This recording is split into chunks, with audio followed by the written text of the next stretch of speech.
Najee's installation, Leaving Mississippi. Here is an artwork that black people migrating to the north, you can feel them in the Greyhound bus station. You can see them looking at the schedule of departures going north and the thoughts in their minds that they were going to a better life. They were leaving the South, some of them escaping from slavery, going to a better place. And even in that context, they had to wait in the colored waiting room. They had to wait there. They were not even first-class citizens. So you see very distinctly why they were leaving, why they were fleeing in droves to get away from the South and looking forward to a better life in the North. The irony is that when they got to the North, look at the footprints here. When they got there, that was not necessarily a better life. Some of them had to take food, whatever they could get to where they need to be. But tonight, Najee has captured that very, very effectively, and it's motivating. It really is so. And I am pleased to be here tonight to give my perspective on Leaving Mississippi. It's an extraordinary installation. The exhibition is extraordinary, and I'm so pleased that he's so talented. Leaving Mississippi for me was reflecting upon where I come from. I often wonder, what would I be if I had success at home? I ran for city council. Prior to running for city council, I had a couple traditional brick and mortar businesses, and things just wasn't working out. I think about the mindset of the people that I was growing up around, and how I think I had kind of outgrew where I came from. And so the decision was made to leave Mississippi County, Arkansas, and to move to Atlanta to pursue my dream of being an artist. And for me, the body of work Leaving Mississippi reflects not only my personal journey, but even from a cultural standpoint, it reflects, our history. What actually attracted me to this piece was the fact that its ties are close to where I grew up. I grew up in Dallas, Texas, and Mass Reeves being a man of the law just drew me to this piece. Definitely the collage and the texture of the piece is strong. And I think it's definitely, we have now one of Najee's pieces in our collection. So this particular piece is RD. In the body of the work, I ended up putting Born Hustler because RD had this juke joint for about 40 to 50 years in my hometown, and I would frequent it. And so I see myself as both individuals, as a guy that's got a traditional or honorable business above ground, and then the individual that loves to gamble, that has his own juke joint, and it's it's a two-part installation with the shoe shine box, and looking at the shoe shine guy as a noble profession. I'm Najee Dorsey, Najee's wife. We've been married for 17 years, and his work has grown tremendously. Each piece tells a story. In Najee's work, he's very connected with his roots, family, friends, and in his work you'll see that in regards to the roots that he has from the South. His family on his father's side is from New Orleans, so he gets it a lot hearing people say, oh, your work has that New Orleans flair to it.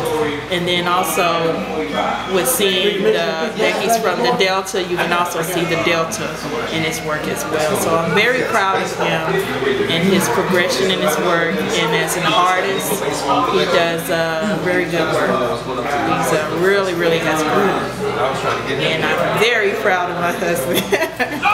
This particular piece, Crossroad Bluesman, is about the story of Robert Johnson for me. Robert Johnson was a famous blues musician, legend, who influenced a great many blues musicians as well as rock and roll. And Robert Johnson is synonymous for supposedly going to the crossroads and selling a soul to be the baddest guitar player ever. And for me, I think that we all come to a crossroads in our life, and I came to a crossroads in my life when I decided to leave what was familiar to me in my hometown and pursue my passion of being an artist. So Robert Johnson's story embodies that for me.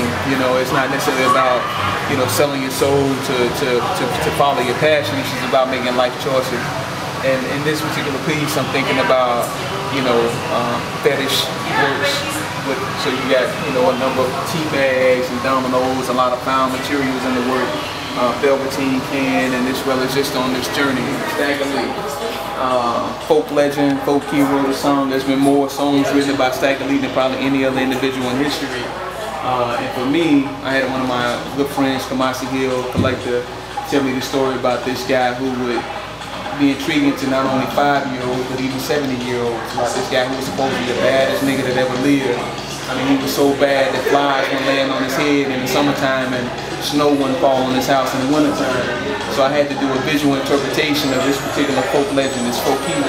Now, my Parlay series for me was a journey kind of getting away from traditional narratives of Southern culture, Southern life. I mean, outside of the picking cotton and the laborers, we had people who were doctors, who were dentists, who were professional people who lived the life where they enjoyed fine things and their homes reflected you know, the finer things in life. I use a baby grand as a symbol for status, being surrounded by family, being surrounded by art, with the sculpture on the wall. And so that's what this particular piece is about for me. It's a celebration of African American middle class. It's a celebration of success. It's a celebration of our journey, and that, you know, as we continue to try to strive for greatness, that we enjoy, you know, our successes that we have day to day. Looking forward to working, you know, to something greater and something more prosperous. What is speaking to me in this picture is that there's a story within a story. The title is North-South, and on this side you can see that when a black man was in the South, he was always a boy, no matter what his age was. But when he moved north, he could actually become a man. I mean, think about it.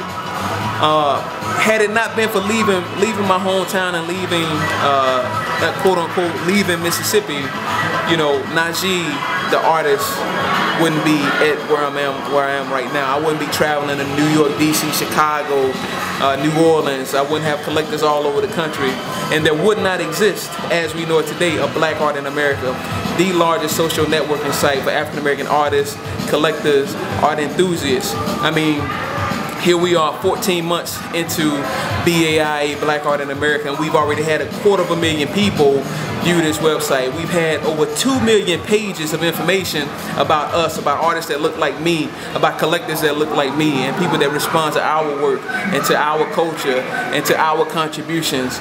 And that's what's really important. That's why leaving Mississippi had to happen for me. Tonight was hot. We had a tremendous amount of people came. They was feeling the work. Collectors, a couple of curators from some museums were here. My family was here. My friends were here. And they were really, really feeling the work. Leaving Mississippi, that's where it was at.